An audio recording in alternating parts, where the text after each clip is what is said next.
Olá, começa agora o programa Em Pauta e hoje nós vamos falar sobre a segurança em boates e casas noturnas. Nas últimas semanas, o assunto foi destaque na mídia depois de um incêndio em Rio Grande do Sul. E hoje nós queremos saber como está a situação dos estabelecimentos de Uberlândia. Alguns foram interditados e outros notificados.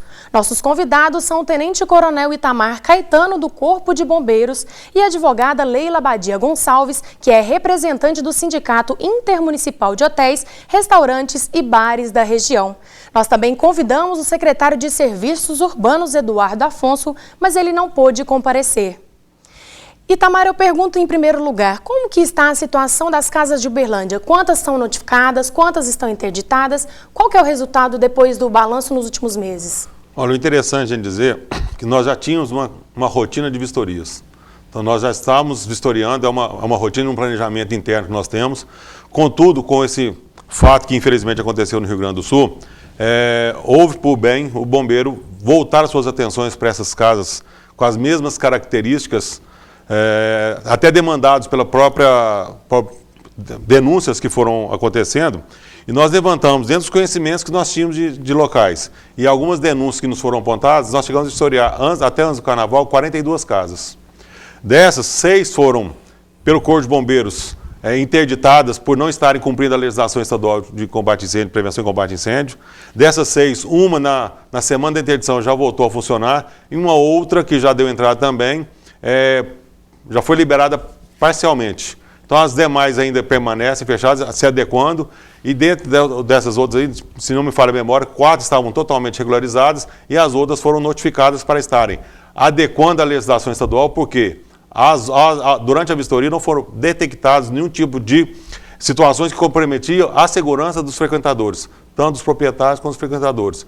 Então, nós ainda permanecemos com essas vistorias, não está cessando assim, é óbvio, nós temos uma demanda e a gente volta a dizer e solicitar à população. Se porventura vocês tiverem conhecimento de algum local que aos seus olhos não esteja seguro, acione o Corpo de Bombeiros, através do telefone 193, e se não quiserem se identificar, poderão usar a ferramenta que é bastante importante, que é o 181, que é o Disco de Denúncia Unificado.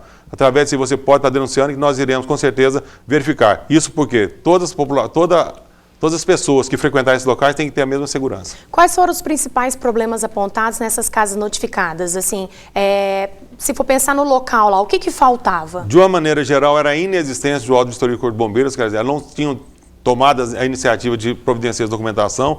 Culminantemente a isso, você tinha lá a inexistência ou a insuficiência de meios preventivos de rota de fuga, ou seja, saídas de emergência, meios de prevenção e combate a incêndio. Então são situações que poderia, em caso de um sinistro dentro daquele estabelecimento, colocar em risco as pessoas que lhe frequentavam. Então, de uma maneira geral, basicamente seriam os meios realmente de combate e a saída de emergência. Leila, assim, os bares, as casas noturnas, elas sabem do que elas têm que oferecer, quais são as medidas de segurança para deixar ali os clientes sem correr nenhum risco. O que acontece? Que às vezes essas casas, a maioria foi notificada, né, faltando um ajuste ou outro. Por quê? Você que dá ali assistência a eles, falta conhecimento, ou então é porque as pessoas querem colocar o estabelecimento para funcionar de qualquer jeito? O que está acontecendo? Existem essas situações. Existem algumas casas que abrem até mesmo sem o alvará de funcionamento. Então, pego uma casa, reformo, chamo ali, né, geralmente, uma pessoa que lida com festas e começo a funcionar de forma irregular. O que acontece geralmente nessas boates? Então, não existe um cuidado, a priori, de realmente, assim, pegar na casa alugada, onde eu estou começando um estabelecimento, de ter toda a preocupação com as saídas de incêndio, com as portas de fogo, né? Com todas essas situações de segurança. Até mesmo porque grande parte do empresariado começa da seguinte maneira: eu vou tentar, vou ver se vai dar certo. Se realmente for um negócio lucrativo, aí eu continuo. Então, tem muitas casas que começam desta forma. Nós temos outras que não, que existe um projeto ali, com um arquiteto, tudo direitinho, já abre com o alvará de funcionamento da prefeitura, com a vistoria do Corpo de Bombeiro. Então, para você ver, no universo de 42 estabelecimentos, só 5 estavam regulares. O restante foram notificados, alguns foram fechados, entendeu? Por quê? Não estavam em consonância com a legislação. É complicado, né? É complicado. O período, a cada período que vocês fazem a vistoria, de quanto em quanto tempo? Olha, o áudio, nós temos que verificar qual o tipo de ocupação. Para esse tipo, especificamente, o áudio de vistoria de Corpo de Bombeiro tem validade de 3 anos. Então, a cada 3 anos, ele tem que renovar o áudio de vistoria de Corpo de Bombeiros. Mas nada impede que o bombeiro, nesse meio tempo, vá lá e vistorie. Tanto é que uma percentual bastante grande dessas casas já tinham o áudio de vistoria de Corpo de Bombeiros, mas por ter sido detectado algum tipo de inconformidade, elas foram notificadas para regularizar, ou seja, elas ofereciam essa segurança, mas algum ajuste deveriam ser feitos. Então, a cada 3 anos, esse áudio de vistoria ele tem que ser renovado para esse tipo de estabelecimento. Você percebe que, às vezes, vocês fazem a vistoria, está tudo ok, e já que o período é em 3 anos, nesses 3 anos, talvez a casa faz alguma mudança intencional, ou então, às vezes, não sabe que aquela mudança ali vai fugir da conformidade, e acaba que foi o que aconteceu, ou seja, as vistorias estavam todas no seu prazo, porém, a maioria foi notificada. Nesse prazo de 3 anos, não é um prazo talvez muito longo, que eles possam fazer modificações e trazer problemas e riscos? Eu acredito que o legislador pensou também na parte empresarial, né? Você acredita que, como você tem um responsável técnico, que na montar do processo, ele afirma que o estabelecimento vai seguir aquelas normas, você também tem que dar um crédito, senão você vai ter que ter uma demanda muito grande para esses empresariados e você acaba trazendo alguns transtornos. Então, eu não sou legislador, não fui o responsável, né, pela criação da legislação, mas eu entendo que a percepção, a necessidade foi mais ou menos isso. É óbvio que se você, naquele momento que você conseguiu a vistoria e você manter aquilo ali, a gente acredita que é um tempo bastante razoável. É óbvio que nós temos que ter o compromisso dos responsáveis, dos empresários, para que mantenham aqueles critérios que foram abordados. Tanto é que, em momento algum, a legislação nos proíbe de ir lá vistoriar. Por mais que o OVCB valha por 3 anos, o bombeiro pode ir lá com 6 meses, com 1 ano, e verificar se aquelas condições permanecem. Não sendo permanecendo, não se permanecendo e não trazendo risco para a população, a casa poderá ser notificada e o empresário deverá retornar. Mas eu acho que a intenção foi justamente essa, você também dá um apoio ao empresário para que ele possua o seu estabelecimento funcionando normalmente. Leila, você disse que às vezes as pessoas abrem para fazer um teste, né? Igual você disse. E eu vi que muitos, não só em Uberlândia, porém nacionalmente, muitos proprietários de casas noturnas reclamam da burocracia, do prazo. Existe isso mesmo? Assim, é uma demora no prazo para a pessoa conseguir um alvará? Por isso que às vezes as pessoas abrem e vão fazendo de qualquer jeito mesmo? Não, eu não acredito que seja por esta razão. A burocracia existe, sim. Mas se fosse tão impeditivo e fosse tão difícil, ninguém ia conseguir. A verdade é que essas pessoas abrem de uma forma irregular e quando são notificadas, elas têm um prazo a cumprir. Aí elas acham a burocracia difícil. Nós temos casos em Uberlândia que já nasceram, entendeu? Já deu entrada, por exemplo, na junta comercial, já começou o projeto, já correram atrás de toda a documentação. Consequentemente, quando a casa abre ao público, ela já está toda regularizada. Então, isso é o cuidado daquele empresário que realmente ele está fazendo um investimento grande, ele não quer ter complicação, entendeu, com ninguém. Agora, existem outras pessoas que não, entendeu?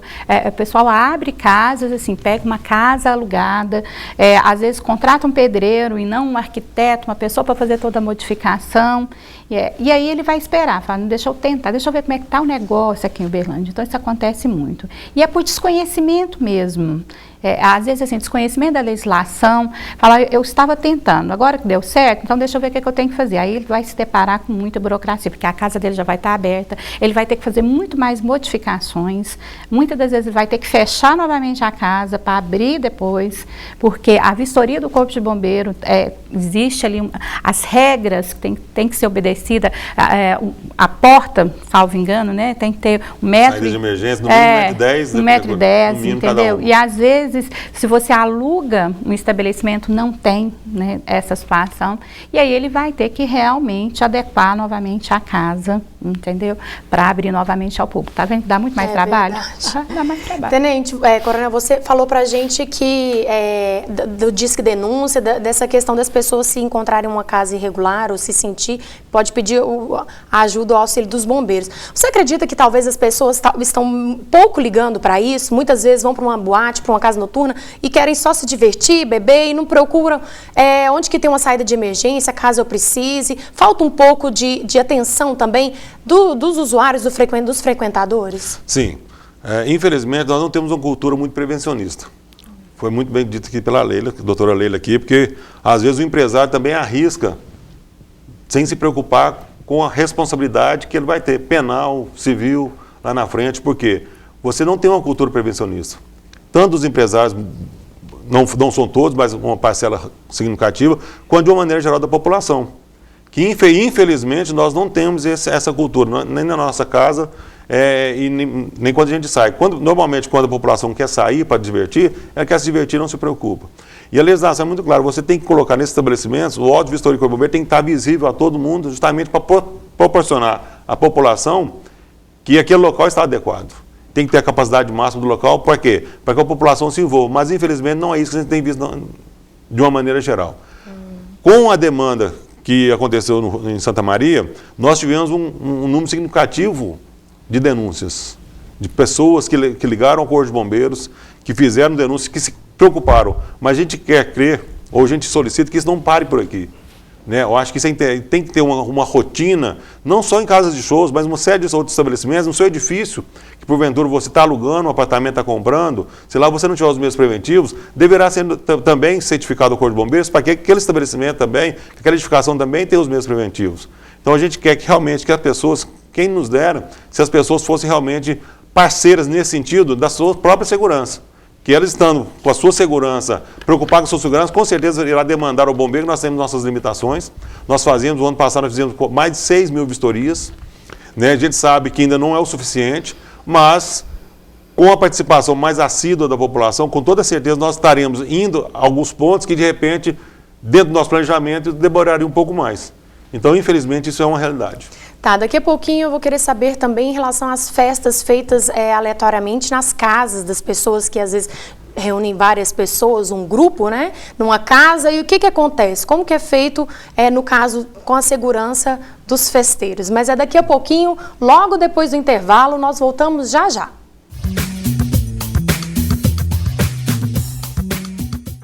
A Lei Maria da Penha completa 6 anos, mas mesmo assim, uma mulher é agredida a cada 5 minutos no Brasil. Por ano, mais de 4.000 são assassinadas. A cada 3 pessoas atendidas no SUS em casos de violência doméstica, 2 são mulheres. É preciso dar um basta. Com compromisso e atitude, juntos podemos mudar essa história. Violência contra a mulher. A lei é mais forte. Governo Federal.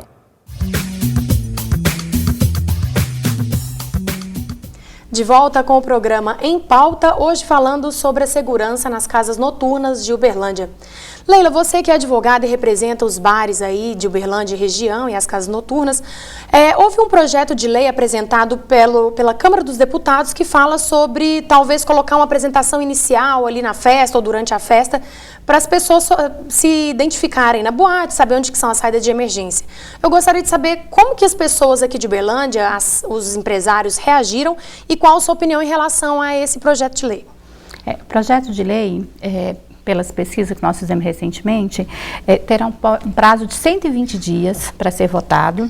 E ele estabelece todos os critérios de licenciamento para as casas noturnas e de segurança. Então, vai ser uma lei a nível nacional e, com certeza, ela vai estabelecer todas essas situações. Onde estarão as saídas de emergência, quais são ali, né, os equipamentos que eles têm, no caso de uma emergência. Então, eu entendo que a lei ela vai ser editada justamente para trazer essa segurança para o público, para todas as pessoas. Já houve alguma manifestação dos empresários assim, nossa, como que nós vamos fazer isso no meio da festa, por exemplo, no caso de apresentar para os usuários lá, né?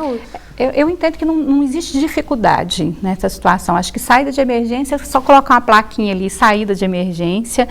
Eu entendo que o empresariado de Uberlândia, ele é muito suscetível a mudanças, entendeu? Mudou qualquer coisa na legislação, ele está buscando, entendeu? Já colocar isso, implementar toda essa situação. Lógico que nós temos 2 tipos de empresário, aquele que é atuante, que está sempre buscando informações. Isso a gente vê, entendeu, Vanessa, lá no sindicato. Quem liga no sindicato são sempre os mesmos empresários, entendeu? São sempre as mesmas pessoas.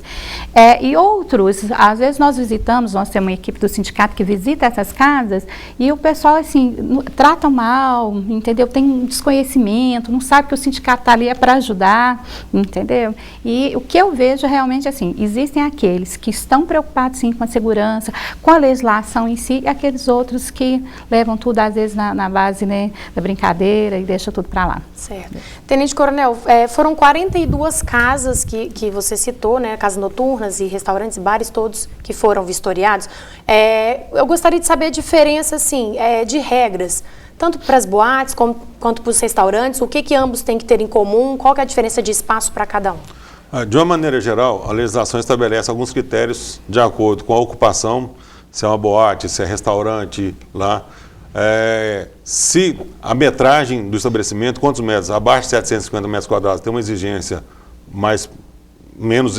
com menor quantidade de itens, acima de 750 metros quadrados tem uma exigência um pouco maior por meios preventivos, né? E as saídas de emergência também são calculadas de acordo com a ocupação, pessoas ali dentro. Então, nós temos dentro da legislação uma série de tabelas e de regras que o responsável técnico, ao elaborar o projeto, ele verifica e consulta como será ocupado aquele estabelecimento, faz os cálculos e propõe, junto ao projeto, quais os meios preventivos e de combate a incêndio existentes ali. Esse projeto deve entrar no Corpo de Bombeiros, é analisado, e se estiver de acordo com as normas, ele deverá ser executado, e ao ser executado, o proprietário nos aciona, a gente vai lá fazer uma verificação se o que está projetado realmente lá.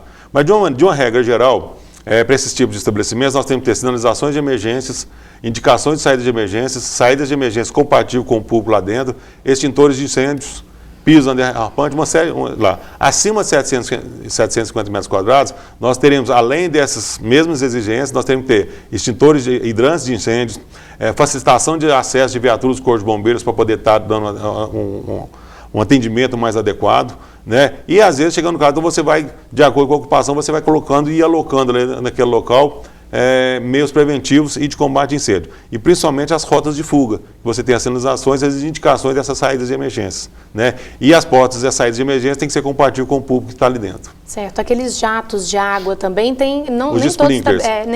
Vai depender também da ocupação, da necessidade lá. Então, dentro das regras, que eu volto a dizer, dessas tabelas, dependendo da classe da ocupação, você poderá chegar até a detectores de fumaça, aos sprinklers, então vai depender muito da qual a ocupação das necessidades do estabelecimento. Isso de uma regra geral, e não só nesses locais, mas todas as edificações que estão sujeitas à sanção da lei. Certo.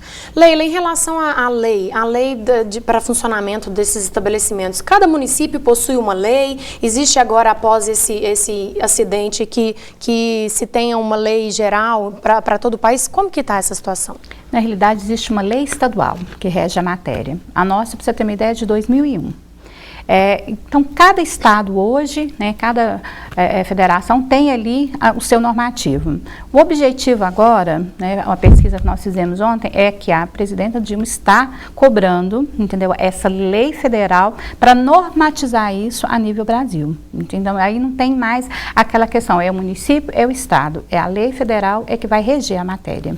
Certo, porque a boate é boate em qualquer lugar, né? As pessoas, elas correm os riscos, independente se é numa capital ou se é numa cidade do interior, É tudo a mesma coisa, tá, né? Certo. Então, por isso a lei federal. Sobre as festas, por exemplo, que vocês não podem emitir, tem algumas festas que as pessoas fazem, talvez, num clube, ou então em uma chácara, que talvez precise de alvará e as pessoas às vezes fazem sem... Acontece muito isso aqui em Uberlândia? A legislação também estabelece eventos temporários. Então, existe alguma apresentação de uns projetos que não é de uma edificação física, que é permanente. Então, são eventos que são feitos em locais que são adaptados e, a partir desse, é uma necessidade, então, de apresentação de um projeto para eventos temporários.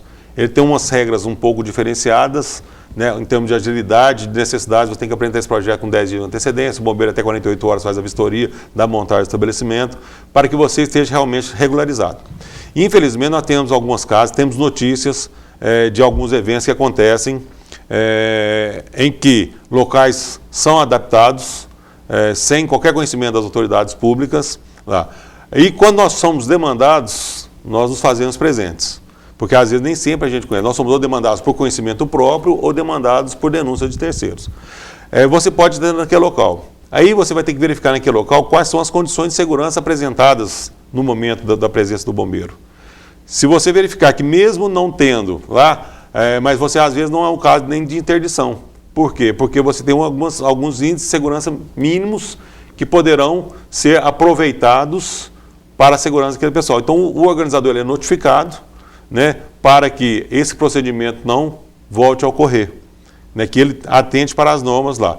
Então, nem sempre esses locais deverão ser interditados e outras vezes poderão ser interditados pelas autoridades naquele momento, dependendo do nível de segurança. Então, infelizmente, isso acontece, mas esses organizadores de eventos que fazem essas adaptações, aproveitam esses locais para essas festas momentâneas, você tem uma festa no final de semana, eles deverão sim procurar o Corpo de Bombeiros e elaborar um projeto para eventos temporários para que eles estejam dentro da sua segurança, promovendo a segurança dos seus frequentadores, também a própria segurança, porque para que não recaia sobre ele qualquer tipo de ação penal ou ação civil por algum evento que venha acontecer ali dentro por não estar cumprindo a legislação. Justamente isso que eu queria te perguntar. Ele está descumprindo a lei? Ele pode ser punido de alguma forma, o organizador desse evento que não tenha o alvará, a autorização? Sim, puder ser notificado. Se porventura vier acontecer qualquer tipo de incidente ou acidente ali dentro, o organizador da festa ele é o responsável pela segurança pelo evento. Então, se porventura ele não está com a legislação, ele não está atendendo às legislações de alvarás da prefeitura,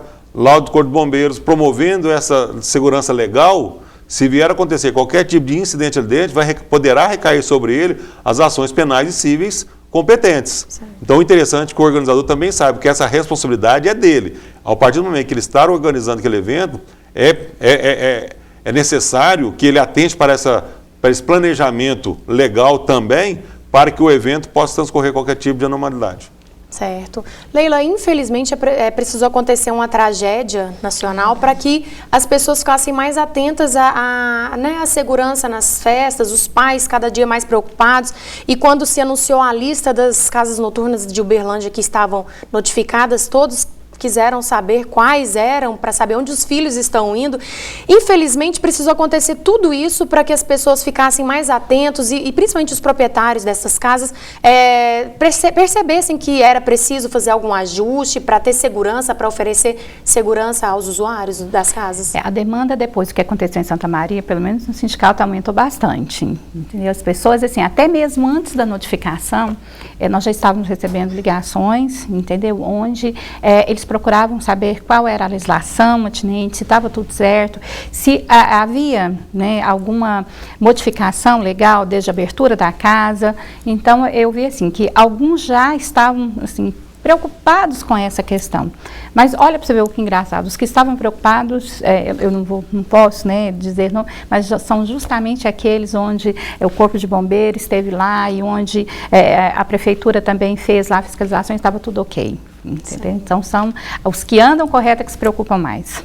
Tenente Coronel, em um caso de urgência, vamos falar agora então na prática, em um caso de urgência, a pessoa está num local fechado, infelizmente aqui em Uberlândia muitas casas noturnas são pequenas mesmo, tem um espaço bem apertado. Em um caso como esse, de algum princípio de incêndio, enfim, de qualquer risco, quais são as principais medidas do usuário? O que você dá de dica para essas pessoas? O interessante é que nós temos que verificar o seguinte, não adianta eu ter uma casa com os meus preventivos instalados se eu não tiver condições de utilizá-los. Né? Então, numa casa de shows que porventura venha acontecer, eu tenho que ter a sinalização de emergência funcionando para dar uma claridade, a indicação das saídas de emergência funcionando, as rotas de fuga devidamente sinalizadas, as portas de saída de emergência devidamente adequadas e em condições de uso. Então, se nós não tivermos todos os equipamentos em condições de serem utilizados, de nada basta eu tê-los instalados. Então, o interessante é que as pessoas lá nesse local, se elas tiverem à mão todas essas lá, com certeza será muito facilitado a evacuação do local. Qual que é a sugestão? Quando você chegar no local, você verifique visualmente quais são essas rotas de fuga, que você não vai combater incêndio.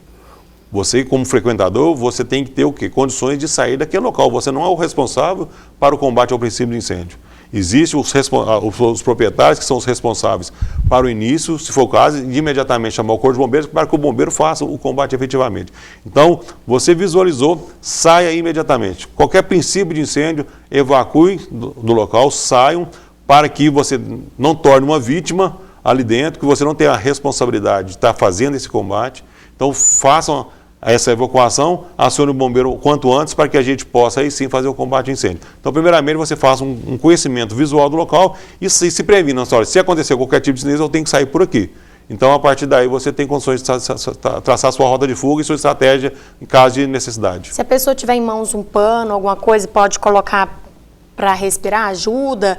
Tem algumas pessoas que falam que abaixariam, que talvez embaixo não tem tanta fumaça. Tem isso mesmo? Isso é muito complexo, nós citamos aqui. O que acontece? Como nós estamos em situação de tumulto, se porventura a fumaça ou o gás mais tóxico estão a parte superior e o oxigênio com condições de respirar está na parte inferior. Mas numa situação de tumulto assim, se você porventura abaixar, você será pisoteado. Então, quando a gente fala, então, quanto antes você tem que sair do local. É óbvio, qualquer tipo de anteparo de filtro que você colocar nas suas vias aéreas, você poderá minimizar. Mas a gente solicita, não aguarde que isso aconteça, saiam antes. Né? Então, quando você está ali numa situação de tumulto, as pessoas perdem a noção de respeito, a noção de educação. Então, cada um quer se salvar. Então, se você... fala mais alto. Então, se porventura você for se preocupar com esses detalhes, você poderá ser uma vítima, talvez não pelo incêndio, pela fumaça, mas talvez pelo pisoteamento. Então, o ideal é que você realmente saia e tente manter a calma.